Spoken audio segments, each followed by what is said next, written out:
Et voilà. Eh bien, bonjour. Comment ça va ce matin? Est-ce qu'il y en a que ça va mal? Ah, je ne pourrais pas vous aider. Blague à part, c'est un grand privilège de venir prêcher la parole de Dieu. C'est très stressant pour moi de venir prêcher à cette assemblée-là. Parce que moi, je suis un homme de petite église. Hein? J'ai implanté des églises toute ma vie. Et quand les églises grandissaient, je m'en allais pour être capable de laisser la place à quelqu'un de plus intelligent que moi. Mais là, ici, je suis pris avec une gang de monde brillant. Ce matin, on va parler de perfection. Pas facile d'être parfait. Avez-vous remarqué ça? Est-ce qu'il y en a que pour eux, c'est pas un problème d'être parfait? Non, c'est un grand problème. On vise ça, mais on n'est pas rendu, on est en cheminement. C'est de ça que je veux parler ce matin. De parler du plan de Dieu pour notre vie, comment Dieu a un plan parfait pour des gens parfaits, éventuellement, et dans un monde parfait. Donc, c'est vraiment un Dieu qui est intelligent, et on va parler de Dieu, on va parler de son intelligence et de sa parole. Donc, avant de le faire, on va se courber dans la prière. Seigneur, nous te remercions ce matin pour le privilège d'être avec toi, d'avoir dans nos cœurs, dans nos pensées, la présence de l'Esprit de Dieu qui est là pour nous stimuler, nous donner le goût des choses de Dieu, de nous amener à considérer tes perfections, Seigneur, et de nous réjouir en toi. Seigneur, je vais te demander ce matin que tu te glorifies en me cachant derrière la croix. C'est seulement Jésus qui puisse paraître. On aimerait ça juste entendre ta voix, Seigneur, pas la nôtre. On aimerait ça que tu nous parles, on aimerait ça que tu parles à nos cœurs, que tu viennes nous chercher dans nos difficultés, dans nos problèmes, dans les choses qu'on essaie d'accomplir et avec lesquelles on a de la misère.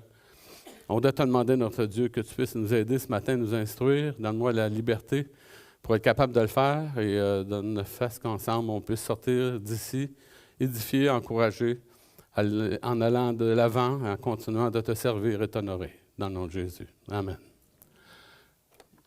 Donc, ce matin, je vais commencer la prédication en nous ramenant, dans le fond, au plan original de Dieu. Quand, dans la Genèse, ceux qui lisent la Bible, est-ce qu'il y en a qui lisent les Écritures ici? Il y en a, 2, 3, 4, 5, il y en a en masse. OK, ça marche. Donc, quand on ouvre la parole de Dieu, on est frappé par la perfection qui se passe dans le Jardin d'Éden. On voit un jardin dans lequel un homme, une femme sont là en plein état d'épanouissement. On est vraiment touché par ça et on est, émotivement, on aimerait ça être à leur place. On aimerait ça se retrouver dans cet état-là, dans cette condition-là. On aimerait ça avoir part à cette joie qu'il y avait de pouvoir bénéficier de la présence de Dieu. Parce que l'homme a été fait pour Dieu.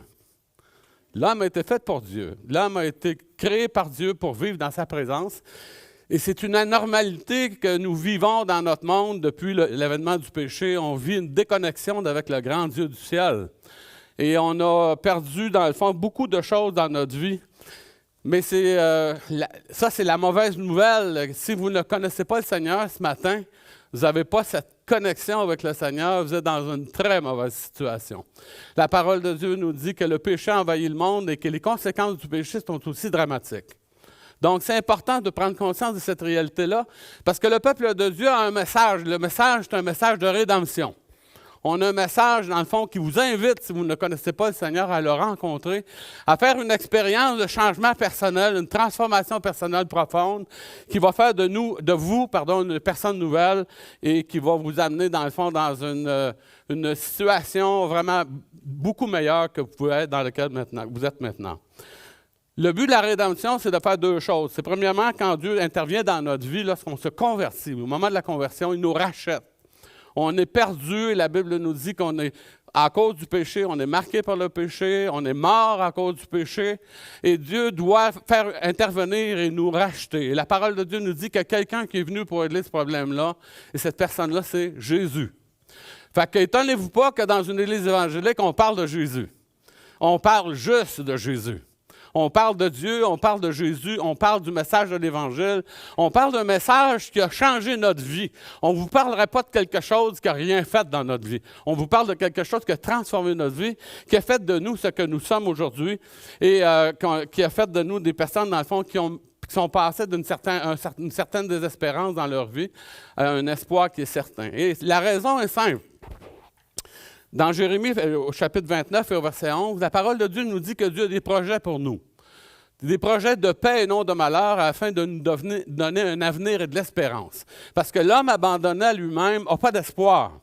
Il peut avoir des petites espérances en cours de route, mais il n'y a pas un espoir solide, durable, qui lui assure, dans le fond, de pouvoir avoir une bonne vie ici-bas et une finalité qui est heureuse, où est-ce qu'il va enfin pouvoir bénéficier d'un plein épanouissement. Donc, c'est important pour nous de vous communiquer cette réalité-là et de vous faire comprendre cette réalité-là que le plan que Dieu a fait est un plan d'espoir. On parle d'encouragement. Il ne peut pas avoir d'encouragement si on n'a pas une espérance en bout de la ligne. Si on est ici comme chrétien, ce n'est pas juste un rite religieux qu'on veut observer. On est ensemble parce qu'on a découvert un amour spécial avec le Seigneur et on a partagé, puis on veut partager cet amour-là entre nous. On veut s'exciter les uns les autres, se prendre soin les uns des autres. On est là et c'est pas une religion forcée. C'est un élan du cœur que Dieu a mis dans notre vie. Il a fait de nous des personnes qui, avant ça, n'avaient rien en commun, qui maintenant ont tout en commun à cause de Jésus. On est dans un monde dans lequel il y a beaucoup, beaucoup d'individualisme aujourd'hui. Et la raison en est simple, c'est qu'on est dans un monde qui a été contaminé par différentes philosophies. Et quand on regarde dans les Écritures, on voit beaucoup que les apôtres s'adressent à des philosophes. Et un de ces philosophes-là, il s'appelle Aristote. Aristote avait comme dans sa pensée, puis il disait que l'homme était un homme qui était capable d'autosuffisance, que l'homme était capable en lui-même de s'affirmer, que l'homme avait, même s'il avait été créé, il croyait à une forme de polythéisme, que même si l'homme avait été créé par une multitude de dieux, l'homme était capable, lorsqu'il vivait, de s'autogérer. Il n'y avait pas besoin d'un Dieu pour gérer sa vie. Et ça a créé un monde dans lequel on vit actuellement. Et la pensée moderne repose toute sur cette réalité-là. Aujourd'hui, on a même évacué les hypothèses d'un Dieu créateur. Et on en est rendu avec la pensée moderne dans laquelle on n'a plus besoin de Dieu. On n'a pas besoin d'avoir un être pour gérer notre vie. Dans les Écritures, nous, on suit un modèle qui est sémitique, un modèle qui est hébraïque, dans lequel on retrouve la présence d'un Dieu unique. Quand on ouvre les Écritures, on est tout de suite touché par le fait que Dieu affirme être ce qu'il dit être.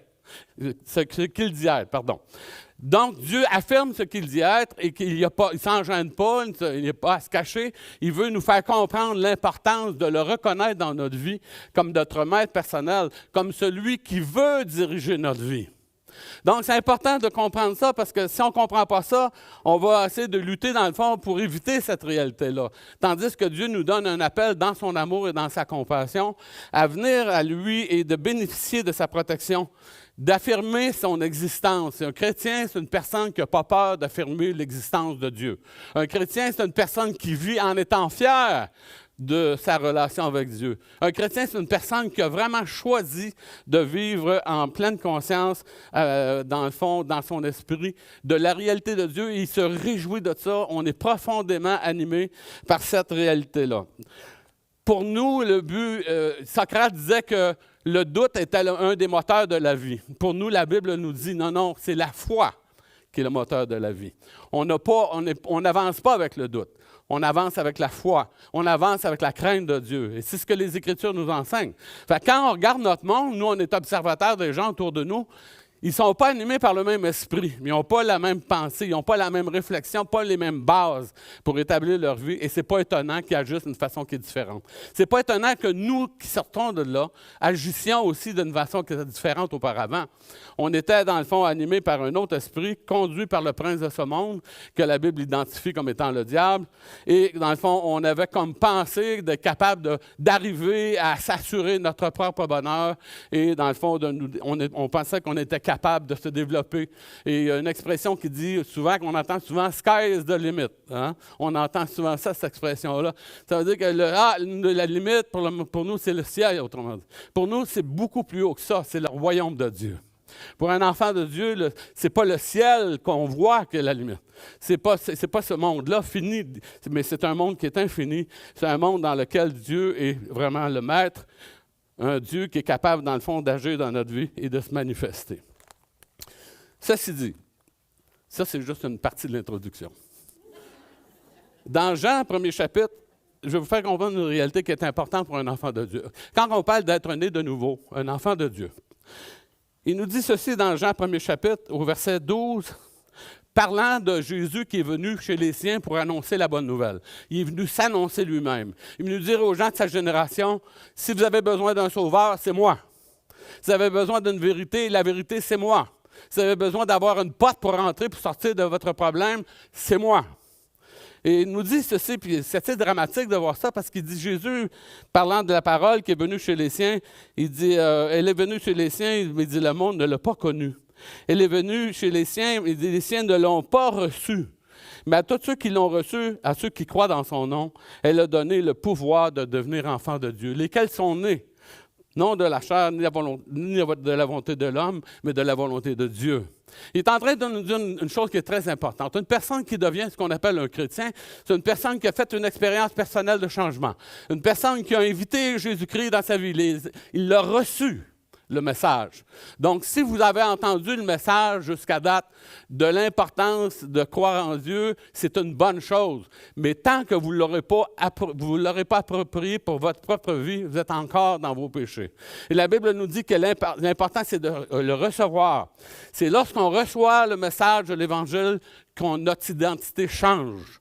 On devient un enfant de Dieu lorsqu'on le reçoit.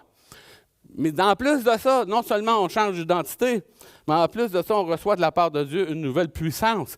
On reçoit de la part de Dieu une nouvelle capacité. On a le pouvoir de devenir un enfant de Dieu.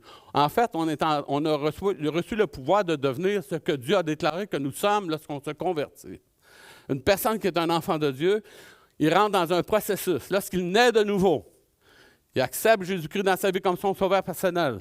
Il rentre dans une nouvelle dynamique. Il appartient au Seigneur maintenant. Mais ce n'est pas tout, ça ne s'arrête pas là.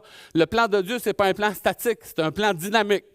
Un plan de dynamos, un plan dans lequel c'est explosif. Il y a des choses qui se passent dans la vie de quelqu'un lorsqu'il invite le Seigneur dans sa vie. On rentre dans un processus et on est en train on reçoit un pouvoir, la puissance du Saint-Esprit qui nous aide à changer, qui nous aide dans notre transformation. Moi, je trouve ça tellement malheureux lorsque je vois des personnes qui luttent contre le péché dans leur vie, puis qui luttent par leur propre force. Ils n'ont pas reçu la bénédiction que j'ai eue dans ma vie parce que j'étais un pécheur abominable dans ma vie, mais j'ai eu la grâce de Dieu de recevoir la puissance du Saint-Esprit et l'orientation des Écritures pour être capable de m'apprendre à discerner et à classer les choses dans ma vie. Donc, c'est important pour nous, comme chrétiens, de comprendre que le plan de Dieu, c'est un plan qui nous dépasse et que ce plan-là est complètement dépendant, dans le fond, de notre connaissance des Écritures. Dans Éphésiens chapitre 4, la parole de Dieu nous dit que Dieu a donné des hommes. Dans les Écritures, Dieu travaille toujours avec des hommes. Lisez toute la Bible au complet, vous allez voir, Dieu parle à des hommes, Dieu parle par des hommes, et Dieu prend ces personnes-là dans le but d'édifier son peuple, de faire avancer son plan, parce que c'est son plan qui est un plan parfait. Et il nous dit ceci qui est très important dans Éphésiens chapitre 4, que Dieu a donné pour l'édification du corps de Christ. Ça, c'est ceux qui appartiennent au Seigneur ce matin. Ceux qui sont des croyants, qui sont nés de nouveau, vous faites partie du corps de Christ. Donc, il est en train de dire que ces hommes-là ont été donnés pour l'édification du corps de Christ jusqu'à ce que nous soyons tous parvenus à l'unité de la foi et de la connaissance du Fils de Dieu, à l'état d'homme fait de la mesure, stature et de la stature parfaite de Christ. Il est en train de nous communiquer une chose qui est très importante, que Dieu a choisi d'investir dans nos vies pour qu'on puisse cultiver des biens qui sont durables. La parole de Dieu nous a été donnée pour que ce que nous construisons actuellement puisse demeurer après. On est, comme croyants, on est vraiment animés par cet esprit-là. Et les Écritures nous disent que le but ultime, c'est que chacun de nous, aussi imparfait qu'on peut être, si jamais vous avez de la misère avec votre imperfection, sachez que vous n'êtes pas seul. Il y a plein de gens qui luttent avec ça. Mais cette perfection-là, un jour, va devenir une réalité présente dans notre vie. La stature parfaite de Jésus. Quand vous lisez les Écritures, ceux qui lisent les Écritures abondamment, et puis regarde le Fils de Dieu. Dans le Nouveau Testament, Jésus nous est présenté vraiment comme étant l'épicentre de tout le Nouveau Testament, comme de l'épicentre de toutes les Écritures. On est toujours frappé de la perfection de Jésus. Comment Jésus agit ou réagit dans toutes les situations. Comment, dans le fond, ce Seigneur-là nous a montré le vrai chemin, le bon chemin pour être capable de marcher vers la perfection. Il est en train de nous montrer que non seulement Dieu a choisi de nous sauver, mais Dieu aussi a choisi de nous reconstruire. Le plan de Dieu, la rédemption, c'est un plan de salut. Ensuite de ça, c'est un plan de reconstruction. Dieu est en train de refaire quelque chose de nouveau dans chacune de vos vies. Vous ne le voyez peut-être pas. Vous n'en êtes peut-être pas hyper conscient, peut-être pas que vous vous dites « Hey, c'est merveilleux ». À tous les matins, je me réveille avec la joie de dire « Ah, Dieu est en train de me reconstruire ». On n'est pas conscient de ces réalités-là. Pas plus qu'à un moment donné, on est conscient de l'air qu'on respire. Mais c'est une réalité, Dieu est en train de travailler dans votre vie. Il dit que son but, c'est d'amener toute personne à la stature parfaite de Christ. Il parle, dans le fond, de cette réalité-là. Il parle d'un homme fait. Et dans le grec, le mot téléia, c'est un même mot qui veut dire, dans le fond, une personne qui est parfaite. On le retrouve dans d'autres textes des Écritures. Mais dans le contexte, il est en train de parler, dans le fond, que ce travail-là que Dieu est en train de faire dans nos vies, c'est un travail de reconstruction, de transformation, pour faire de nous progressivement des gens qui vont ressembler de plus en plus à Jésus. Je vous pose la question. Quand vous regardez votre cheminement, peu importe le nombre d'années que vous cheminez avec le Seigneur, quand vous regardez en arrière de vous, trouvez-vous que des choses ont changé? Trouvez-vous que votre vie a changé? Avez-vous expérimenté des transformations? Pouvez-vous dire qu'il y a des choses qui ont changé, mais dans le sens positif?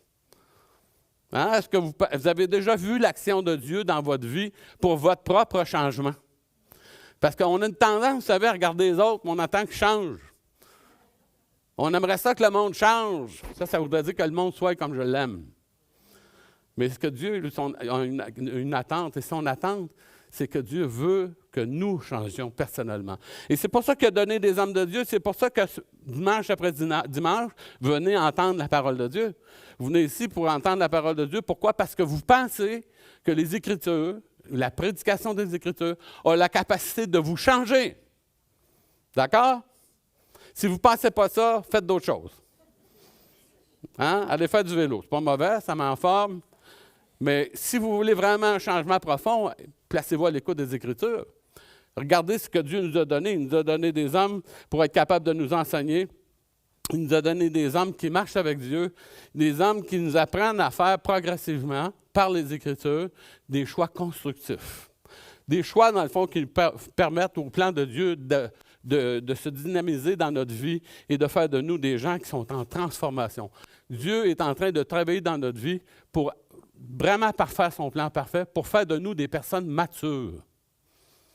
Est-ce qu'on est tous au même niveau? On n'est pas tous au même niveau. On n'est pas tous rendus à la même place. Puis c'est bien correct que ce soit comme ça. On n'est pas tous au même niveau, mais on est tous là, par exemple, pour être capable de s'entraider. Tout à l'heure, pendant le temps de prière, j'ai bien aimé ça, les jeunes, quand c'est le temps de se prier, ils sont pris comme ça pour prier. C'est peut-être une petite chose, mais vous savez quoi? Pour moi, c'est très important. Ça dit que le christianisme, dans leur vie, a développé une fraternité qui n'était pas là auparavant. C'est vrai, ça, hein? Cette réalité-là, avant ça, on n'aurait jamais fait ça. On n'a pas voulu passer pour des faibles. Mais l'amour de Christ, le Seigneur nous a donné un amour qui est tellement grand qu'on a le goût de se prendre les uns pour les autres. On a le goût de passer, on n'a plus peur du contact, on n'a pas peur, dans le fond, on n'évite pas, dans le fond, de se démontrer de l'amour parce que Christ nous en a montré. Ça, on retrouve tout ça dans les Écritures. Quand on ouvre la parole de Dieu, on découvre que Dieu a un plan et que ce plan-là est extraordinaire. Un plan qui est infiniment plus grand que nous. Parce que c'est un plan infini et un plan qui est un plan parfait. Donc, c'est important, vous savez, la parole de Dieu a la capacité de changer nos vies dans la mesure où on la confie à Dieu et dans la mesure où Dieu vient agir dans notre existence. Dans le domaine de la perfection, Jésus nous a parlé aussi. Dans Matthieu. Dans la parole de Dieu, dans Matthieu chapitre 5 et au verset 48, il nous dit ceci. « Soyez parfaits comme votre Père céleste est parfait. » Le plan de Dieu, c'est qu'on soit parfait comme notre Père céleste est parfait. Et dans le contexte de ce texte-là, quand on ouvre les Écritures, ce qu'on découvre, c'est que Dieu est en train de nous parler comme chrétiens quand on fait face à nos ennemis, quand on fait face aux difficultés, quand on fait face au rejet, quand on fait face aux tensions qu'implique, dans le fond, notre relation comme chrétiens avec des gens, dans le fond, qui n'ont pas nécessairement accepté Jésus-Christ comme leur sauveur personnel. Ça peut peut-être vouloir dire tous nos voisins ou quelques-uns. Ça peut peut-être vouloir dire les gens au travail, peu importe, ou à l'école, peu importe. Quand on ouvre les Écritures et qu'on se présente comme enfant de Dieu, on dit, moi, je m'identifie avec Dieu. Le Seigneur dit, ce que je veux que tu fasses, c'est maintenant que tu t'identifies avec moi dans ma perfection. Soyez parfaits comme votre Père céleste est parfait. Ça fait peur de se faire dire ça, n'est-ce pas? Parce que c'est seulement Dieu qui est capable d'accomplir ça en nous. Moi, mes ennemis, je ne les aime pas par nature. Et vous, je ne sais pas, là, vous êtes peut-être meilleur que moi, mais moi, mes ennemis, par nature, ça ne me fait pas vibrer. Ce n'est pas quelque chose qui me réjouit. J'en ai pas d'ennemis, une chance, là, mais j'en ai déjà eu. Et ce n'était pas la joie quand je pensais à ces personnes-là.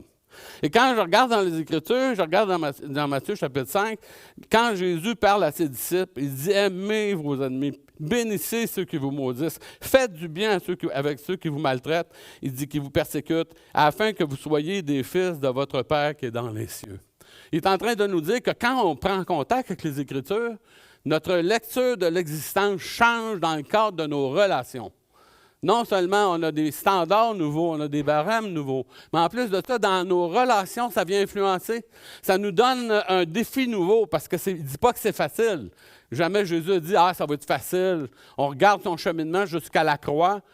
Quand il a prié pour ses ennemis à la croix, qu'il a dit « Père, pardonne-leur ». C'est des ignorants. Ils ne savent pas ce qu'ils font. Et il a plaidé l'ignorance des pécheurs. Il a plaidé mon ignorance et la vôtre. Et c'est pour ça qu'on est ici ce matin. Pas parce qu'on était mieux que les autres. Simplement parce qu'on est ici, parce que Christ a plaidé notre ignorance. Il a dit, mon Père, regarde, c'est des ignorants, pardonne-les. Et le résultat, c'est que nous, on en bénéficie. Mais ce qui est les implications de ça aussi, c'est lorsqu'on vit la vengeance, on a le goût de se venger, on vit la violence, on subit des exigences injustes, qu'on a fait face à des défis dans lesquels quelqu'un ne nous aime pas, puis que la Bible nous donne le mandat de l'aimer pareil. Quand on a l'amour comme défi dans notre vie comme chrétien, on est en train de faire face à un défi qui nous dépasse et sans lequel, sans l'aide du Saint-Esprit, on ne s'en sortira jamais. Si vous êtes un chrétien le moindrement honnête, vous savez que ce n'est pas facile d'aimer quelqu'un qui ne vous aime pas. Ce n'est pas facile de choisir d'aimer quelqu'un que vous savez qui vous en veut. Ce n'est pas facile d'aimer quelqu'un qui n'aime pas Jésus et qui rejette, dans le fond, vos valeurs personnelles. Mais c'est ça qui est le chemin. C'est ce que Dieu nous propose. Dieu nous propose, dans le fond, de devenir des personnes parfaite, mais pas dans la facilité, mais dans les défis, avec l'aide de Dieu. N'est-ce pas? Donc, c'est important pour nous parce que la parole nous a été donnée. Et dans 2 Timothée 3,16, c'est le verset avec lequel je vais finir. Là, je suis en train de finir l'introduction. Mais quand on regarde dans les Écritures, la parole de Dieu nous dit que la parole fait un travail en dedans de nous. Dans l'Épître aux Hébreux, il nous parle, dans le fond, de cette réalité-là, de le travail de la parole de Dieu qui travaille dans nos cœurs et dans nos vies. Il nous dit que la parole de Dieu, c'est comme une épée qui est tranchante. Il dit elle va juger jusqu'au fond du cœur. Elle fait ressortir ce qu'il y a de nous de meilleur, ce qui est en nous de meilleur et de pire. On a des péchés, on a des choses dans notre vie. On lutte avec certaines réalités, avec le péché. Et la parole de Dieu ne se gêne pas pour nous dire que c'est une réalité et que Dieu nous a donné cette parole-là justement pour travailler dans notre vie, pour nous amener à nous libérer de nos tendances, de nos péchés, nos mauvais comportements. Et quand on lit les Écritures, on regarde ça et on se dit, mon ami, comment je vais faire pour y arriver? Bien, c'est bien sûr, tu ne peux pas y arriver par tes propres forces. Tu as besoin de la grâce de Dieu pour y arriver. Une parole qui est vraiment, la Bible définit, dit, car la parole de Dieu est vivante, efficace, tranchante comme une épée. Plus tranchante qu'une épée quelconque à 2 tranchants, pénétrante jusqu'à partager âme et esprit, jointure et moelle. Elle juge des sentiments et des pensées du cœur. Nulle créature n'est cachée devant lui, mais tout est à nu et à découvert devant celui à qui nous devons rendre compte. Il est en train de nous dire que quand Dieu nous donne la parole, nous, on lit la parole. Mais il est en train de nous dire aussi que la parole nous lie. La parole nous lit, la parole nous dit, nous révèle notre propre cœur, puis même si on est prêt avec, on trouve ça difficile, Dieu ne nous cache pas notre réalité personnelle.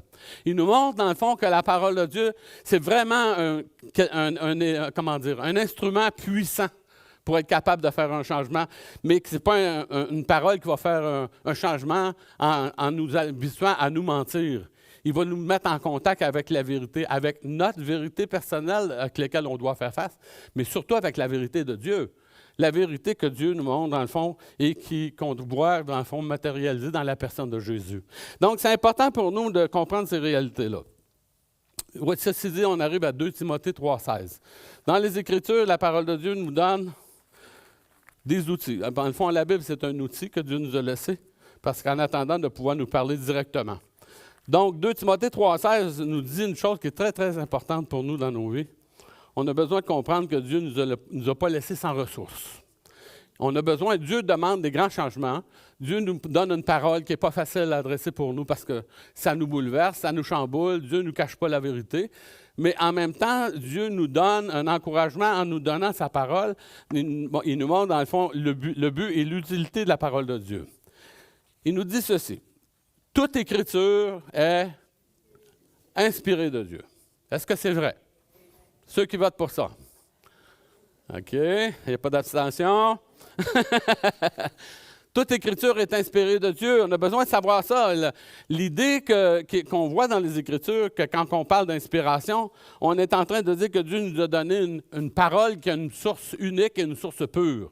Jean-Pierre Grette me disait que chez lui, il y avait à Saint-Paul la meilleure eau de Saint-Paul, puis il dit la raison, c'est que j'ai 2 sources qui viennent nourrir mon puits. Des sources pures. Et on a besoin pour nous, comme chrétiens, d'avoir une source pure, de savoir qu'il y a quelque chose qui ne varie pas, qui ne change pas, qui est immuable, qui est pur et qui, lorsqu'on va la transférer dans notre vie, on va expérimenter, dans le fond, cette pureté-là, cette sanctification-là, cette pureté absolue qui a été enracinée, qui découle du cœur de Dieu. La parole de Dieu, ce n'est pas juste un livre parmi tant d'autres, c'est le livre. C'est le livre qui nous amène à comprendre qu'est-ce qui se passe dans le cœur de Dieu. Moi, je suis bien intéressé. Plus que je vieillis dans ma vie, plus que je me pose la question, mais qu'est-ce qui se passe dans le cœur de Dieu? Qu'est-ce que tu es en train de faire, Seigneur, actuellement, là? Pendant que moi, je suis sur la terre avec ma misère, qu'est-ce que tu es en train de faire dans ton ciel? Qu'est-ce que tu as préparé pour moi pour être capable de passer à travers de cette étape de ma vie? Je suis rendu à la dernière étape de ma vie. Qu'est-ce que tu as préparé pour moi pour me donner, dans le fond, la capacité de mourir dignement? Parce que la mort, c'est juste une étape. Hein? Le dernier souffle, comme j'ai déjà dit, le dernier souffle qu'on lâche ici, c'est le premier qu'on prend l'autre bord. Donc, c'est rien qu'une transition, c'est une étape. On s'en va vers la mort, on s'en va vers la délivrance.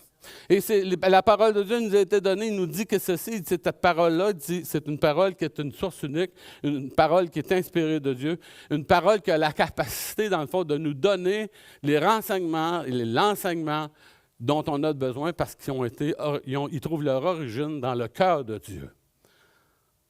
Quand on parle de théopneustos, le terme, ça veut dire, c'est littéralement que Dieu a soufflé sa parole dans le cœur de personnes qui l'ont reçue. Donc, quand on prend la parole de Dieu, on veut avoir un document solide, un document qui est sûr, et c'est ce que la Bible nous est. La parole de Dieu est un document solide dans lequel on peut retrouver l'intelligence de Dieu. On peut découvrir comment Dieu est intelligent et sage. Il dit non seulement que c'est une parole qui est une source unique, mais en plus de ça, il dit qu'elle est utile pour nous enseigner. Là, il nous parle d'une perspective qui est pédagogique. Dieu veut nous montrer, dans le fond, des choses dans notre vie, puis il nous dit, si vous voulez connaître les bonnes choses, lisez la parole de Dieu. Elle est utile pour vous enseigner. J'ai entendu dernièrement une maman qui est allée se faire du botox dans les babines. Elle voulait être belle. Elle a juste fait une erreur. Elle a laissé son bébé de 10 mois dans l'auto et il est décédé de chaleur. Je suis convaincu que ces babines, là, elle voudrait se les mordre. Elle doit regretter profondément ce qu'elle a fait, mais il est trop tard. Quand j'étais à Saint-Félicien, j'étais dans ce temps-là célibataire et j'étais en train d'implanter l'église là-bas, Saint-Félicien. Je suis allé au magasin général pour acheter quelque chose. Puis j'entendais une discussion d'une maman avec sa petite fille de l'autre côté, dans la rangée à côté, tu sais. Puis la maman a dit, elle prend quelque chose, elle dit qu'est-ce que c'est ça? Non, je ne le sais pas. La petite fille a dit, je ne le sais pas. Elle dit, c'est-tu? Elle a dit, non, je ne le sais pas. Elle dit, à quoi ça sert? Elle dit, je ne le sais pas. Elle dit, veux-tu que je te l'achète? Hey, moi, j'étais à l'autre côté de la rangée, j'en revenais pas. Je dis, ben voyons donc. Elle ne sait pas à quoi ça sert, elle n'a aucun doute sur quelle utilité que ça peut avoir. Puis elle voulait acheter ça à sa fille. Elle voulait acheter ça à sa fille comme étant Probablement un acte d'amour. Je ne sais pas lui montrer qu'elle l'aimait, à quelque part. Mais c'est incroyable de ça. Moi, j'en revenais pas. J'étais de l'autre côté. Je dis, ben voyons donc. Moi, je vivais avec l'air du temps dans ce temps-là. J'avais presque pas d'argent. J'étais en mode survie. Puis j'entends ça, un discours comme ça. Je me suis dit, ça n'a pas d'allure. Ça n'a pas de bon sens de vouloir acheter quelque chose de complètement inutile. Les Écritures nous sont données par Dieu pour nous inspirer puis s'inspirer des choses dont bonnes. Il dit inspirer de Dieu pour nous donner des choses utiles dans notre vie et pour nous enseigner. On a besoin d'avoir quelqu'un qui nous enseigne constamment. Si on délaisse les Écritures, on le voit tout de suite, on commence à vraiment s'affaiblir au niveau spirituel. Quand on prend la parole de Dieu et on l'intègre dans notre vie au jour le jour, on prend une lecture des Écritures, on n'a pas nécessairement une compréhension miraculeuse à toutes les fois qu'on lit les Écritures. Il y a des fois qu'on va se dire, mais qu'est-ce que j'ai compris ce matin? Puis il y a des fois qu'on l'oublie. Quand plus on vieillit, plus on oublie. Mais il reste que quand même, le fait de vouloir être en contact avec Dieu, de prendre la parole de Dieu, de prendre cette richesse dans les Écritures et d'essayer de se l'approprier, c'est un geste, dans le fond, que Dieu bénit. Parce que la parole de Dieu, c'est sa parole. C'est sa parole. C'est ça qui est le miracle là-dedans. C'est que ce n'est pas juste des mots d'homme, c'est vraiment la parole de Dieu. Une parole qui est utile pour nous enseigner et pour nous convaincre. Parce que ce n'est pas facile toujours d'être des croyants. On a besoin d'être convaincus de ce que nous croyons. Une personne qui est convaincue, c'est une personne qui est convaincante. Une personne qui n'est pas convaincue n'est pas convaincante. Une personne qui n'est pas résolue n'est pas capable d'amener quelqu'un à faire des décisions fermes dans le but, dans le fond, de prendre des positions comme chrétien. Une conviction profonde, c'est une chose dont on a besoin pour assurer notre vie et notre mission de vie. On a chacun une mission de vie. Si vous ne le saviez pas ce matin, je vous l'apprends. Chaque chrétien qui est né de nouveau a une mission particulière. Dieu a un plan pour vous, non seulement pour vous sauver, mais Dieu a un plan pour vous dans le but de vous engager, dans le but de faire de vous des personnes qui vont faire une différence dans leur société, dans le but de faire de vous des personnes qui vont être des intercesseurs pour être capables de plaider la cause de votre environnement. Ça peut être vos voisins, ça peut être votre ville, ça peut être votre communauté, ça peut être votre famille. Mais vous avez une mission. Et cette mission-là, il ne faut jamais l'abandonner. Cette mission-là, c'est vraiment, elle nous a été révélée en lisant les Écritures. On a découvert que, on était des gens sans conviction, on vivait tout croche, on faisait n'importe quoi. Quand on est devenu chrétien, on a accepté une nouvelle réalité, on a accepté un nouveau credo pour notre vie. Et la Bible nous a convaincus de la réalité de Dieu. Elle nous a convaincus de l'importance du corps de Christ, puis elle nous a convaincus de l'importance de notre intercession pour le monde. Ce matin, j'ai eu la joie d'apprendre, je m'excuse je ne vous nommerai pas, là, mais j'ai deux de mes voisins qui ils restent sur ma rue. Moi, je ne prie pas tout mon quartier, mais je ne connais pas tout le monde. Mais deux de mes voisins qui sont ici ce matin. Quelle joie! Quelle joie! Ce n'est pas de ma faute, c'est le Seigneur qui agit. C'est un Dieu qui est en train de faire une œuvre, même quand on ne le voit pas. Quand on ne le voit pas, Dieu est à l'œuvre, est en train de servir de notre petite vie pour faire de grandes choses. C'est important d'être convaincu, d'avoir des valeurs solides dans notre vie. Ma femme, quand j'étais en train de préparer cette étude-là, elle m'a montré une petite vidéo d'un homme. Et puis, dans cette petite vidéo-là, c'est un journaliste qui est là, il a un micro, puis il est en train d'interroger un monsieur qui est là. Il dit à l'homme, il dit, monsieur, il dit, ça fait 52 ans que vous êtes avec votre épouse. Il dit, c'est merveilleux. Il dit, comment vous avez fait ça? Le gars, il voulait mettre en application les principes des Écritures, hein, dans le fond, en ce qui nous concerne, soyez en paix avec tous les hommes. Et fait que l'homme a répondu, il dit, vous savez, monsieur, il dit, c'est très simple. Il dit, j'ai un modèle très simple. Il dit, sur une tension de 2-3 jours, il dit, la première journée, il dit, ma femme a raison. Il dit, la deuxième journée, il dit, j'y donne raison. Puis à la troisième journée, ben, il dit, j'ai tort. Le journaliste avait son micro, il a tourné comme ça, il était gêné. J'ai trouvé ça tellement drôle. C'est sûr que c'est une blague, une side joke qu'appelle, là. Mais j'ai trouvé ça intéressant de voir que le gars, il a exprimé, dans le fond, ce que beaucoup de personnes font sans rien dire, malheureusement. Plutôt que de dire, d'essayer d'adresser le problème avec la parole de Dieu, avec la vérité. Quand on arrive dans une situation conflictuelle, moi je dis ça, toi tu dis ça. Ouais, mais qu'est-ce que Dieu dit? Et c'est ça c'est là que la façon que la parole de Dieu va trancher. Et dans le fond, j'ai trouvé ça très drôle, mais en même temps, je me suis posé la question, ma femme est en train de me passer un message. Peut-être qu'elle voudrait régler les choses comme ça, mais je pense pas. Mais c'est pour dire que quand on lit la parole de Dieu, c'est utile, mais on ne s'en rend pas toujours compte. On n'a pas toujours conscience de la richesse qu'on est en train d'accumuler dans notre vie et qui peut nous servir à un moment ou l'autre dans notre vie. On ne sait jamais quand est-ce que ça va servir. On ne sait pas quand on découvre un principe des Écritures, de la générosité, dans le fond, l'altruisme, la compassion, tendre la main, on ne sait pas quand est-ce que ça va nous servir. Mais la Bible nous dit que Dieu s'en occupe. Cette semaine, je suis allé faire du vélo. Puis il y a un monsieur qui était au McDonald's, puis il était là, puis je l'ai déjà vu, ce monsieur-là, ici. Monsieur qui est, on va dire, un peu handicapé légèrement. Et puis, il avait son sac, il était en train d'essayer de mettre son hamburger dans son sac, mais il avait son sac dans la bouche, pas capable, parce qu'il avait les mains toutes tordues. Fait que là, quand j'ai vu ça, j'ai dit « Attends, je vais t'aider ». Fait que finalement, j'ai pris le sac, je l'ai laissé mettre son hamburger dans le chaud, puis il est parti, il dit là, ça va pas bien, il dit j'ai perdu mon portefeuille. On voit, il dit, tout l'argent puis la fin de mon mois, t'as dedans. Là, moi, ça, il est venu me chercher bien raide. J'ai mis la main dans mes poches, j'ai donné ce que j'avais. Puis là, je me suis dit, je vais essayer de le retrouver après, parce que j'avais pas beaucoup d'argent. Puis finalement, je m'inquiétais. Je me suis aperçu que je m'inquiétais pour lui. Je priais, mais je m'inquiétais, parce que je l'avais vu tellement dans un état de grande vulnérabilité. Puis vous savez ce que Dieu a fait? Dieu m'a rassuré. Parce qu'à un moment donné, je m'en venais en auto, puis j'ai essayé de le retrouver, puis je ne l'ai pas retrouvé.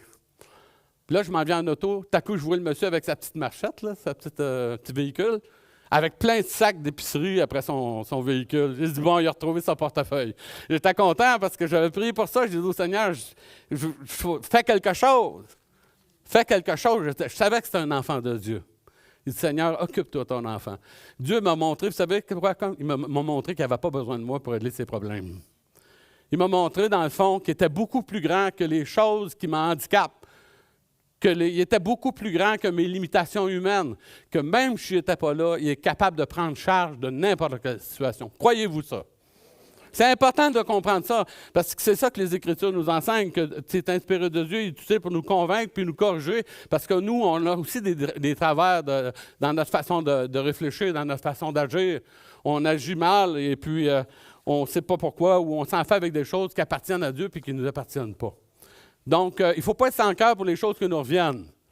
Mais pour les choses, dans le fond, qui appartiennent à Dieu, il faut savoir faire la bonne chose, d'amener au pied de la croix les choses qui nous dépassent, de prier avec sagesse, de prier en dépendance de Dieu et de croire en Dieu, dans le fond, pour que son projet s'accomplisse dans notre vie. Parce que le projet de Dieu, c'est un projet qui est utile, un projet qui veut nous amener à nous convaincre, dans le fond, de la valeur de Dieu, de l'intelligence de Dieu. Il veut nous convaincre de sa perfection. Il veut nous amener à nous corriger dans notre vie pour qu'on puisse être des personnes qui le représentent avec plus de dignité. Que chaque chrétien puisse faire sa part. Il y a un chrétien dans l'Église qui me dit souvent qu'il aime ça, aimer les démunis. Je ne le nommerai pas, mais moi, je suis assez aperçu, en parlant, puis j'ai réfléchi, évidemment. Je me suis aperçu, je me suis dit, c'est vrai, dans le corps de Christ, il y a des gens qui sont démunis, mais il y a des gens qui sont bien nantis. Il y a des gens qui sont vraiment riches. Il y a des chrétiens qui sont vraiment riches. Et là, je me suis aperçu que j'ai dit, Seigneur, tu as placé ça dans l'Église pour que les bien nantis puissent se délester de leur trop-plein pour aider les démunis. Ça, c'est la grâce que Dieu donne à l'Église. Quand tu as trop de choses, trop de bébelles, trop d'argent, trop de n'importe quoi, trop, c'est comme passer dans la vie, n'est-ce pas? Qu'on puisse observer ce que la Bible dit dans 2 Corinthiens, une règle d'égalité. Qu'il y ait un souci les uns les autres, de s'aider, de s'entraider, de s'encourager, de prendre soin les uns des autres avec ce que Dieu nous a confié qui ne nous appartient pas. Ça appartient au Seigneur. Et c'est dans les Écritures qu'on trouve ça. Ce n'est pas dans le monde qu'on trouve ça, c'est dans les Écritures. Et de voir, dans le fond, que cette parole-là nous instruit dans la justice, afin que l'homme de Dieu soit accompli, c'est le même mot. Le mot accompli, le mot parfait et le mot fait, c'est le même mot, téléos, le même mot. Un mot qui nous montre, dans le fond, que Dieu est en train de travailler dans notre vie pour nous amener à la perfection. Avez-vous hâte d'être parfait? Moi, j'ai hâte en bébite. J'ai vraiment hâte d'être parfait. Mais ça implique qu'à un moment donné, il faudrait que je meure. Ça implique ça. Il ne faut pas être sans cœur pour les choses qui nous reviennent. Ça implique ça. Mais il faut savoir faire la bonne chose, d'amener au pied de la croix les choses qui nous dépassent. Que chaque chrétien puisse faire sa part. Il y a un chrétien dans l'Église qui me dit souvent qu'il aime ça, aimer les démunis. Je ne le nommerai pas, mais ça implique quand même. Fait qu'il faut, à quelque part, se mettre dans notre esprit que la vie dans laquelle, à moins que l'enlèvement arrive avant. Si l'enlèvement arrive avant, bien là, on verra. Mais le Seigneur est en train de travailler dans ma vie et me dire, garde, Daniel, plus tu avances dans ta vie, là, les choses que je t'ai confiées, là, déleste. On ramasse des bébelles, on ramasse des bébelles. On ramasse la moitié de notre vie à ramasser des choses dans notre vie, l'autre moitié, on s'en débarrasse. Et vous savez quoi? Il y a un temps dans lequel c'est le temps de s'alléger. S'alléger en faisant du bien aux autres. À quoi sert l'argent? Faire du bien autour de nous. C'est ce que la Bible nous dit. Ce n'est pas une affaire. Collectionner du papier, j'avais un gars qui avait collectionné du papier dans un garage bien plein. J'ai connu un autre gars qui collectionnait des pneus. Il y avait plein le garage de son père de pneus. Son père n'était vraiment pas content. Hein? Mais lui, il collectionnait des pneus. Ça lui a donné quoi dans la vie? Il est décédé aujourd'hui. Là. Il n'est pas parti au ciel avec ses pneus. Hein? Il n'est pas parti au ciel non plus. Malheureusement, il n'était pas croyant. Mais ce que pour dire ce matin, c'est important de réaliser ça. On a besoin, dans le fond, comme chrétiens, de comprendre qu'on a une responsabilité parce qu'on est en train d'œuvrer actuellement à un plan qui est parfait, un plan qui, un jour, on va la connaître, la perfection, nous. Mais en attendant, on doit cheminer dans cette direction-là. On doit s'investir. Qu'est-ce que vous allez faire? Je ne le sais pas. Qu'est-ce que vous pouvez faire? Je ne le sais pas non plus. Mais je sais une chose, vous pouvez faire une différence. Votre vie peut faire une différence. Ma vie peut faire une différence. Même si vous n'en reste pas beaucoup dans votre verre, vous êtes rendu à un âge avancé, hein? Votre verre était plein quand vous étiez jeune, là, il reste un quart. Bien, ce quart-là, il vaut quelque chose. Il vaut quelque chose. Vous pouvez encore l'utiliser pour faire du bien autour de vous. De prendre la parole de Dieu, cette parole qui est inspirée, utile, qui est là pour nous enseigner, nous convaincre, nous corriger, nous instruire dans la justice pour qu'on soit des gens équitables dans notre société.